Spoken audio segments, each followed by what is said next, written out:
حي على الصلاة حي على الفلاح.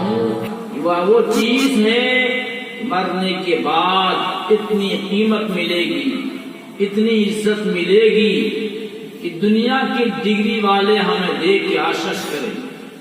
دنیا والے جن کے پاس نعمت نہیں ہے اور دنیا میں مال و دولت کا مار لگا ہوا تھا، ہماری طرف للچائی نگاہوں سے دیکھیں گے.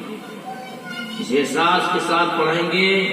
اللہ رب العزت آپ کو اپنا علم عطا فرمائے گا، اپنا قرب نصیب فرمائے گا. اس لیے آپ اس کتاب کو پڑھیں. بڑی بات یہ ہے کہ ہم قرآن پڑھیں اور جن اساتذہ کے واسطے سے ہمارے پاس علم آئے، جن اساتذہ کے ذریعے سے ہمارے پاس علم آئے، ان اساتذہ کی قدر و عزت کرنی چاہیے.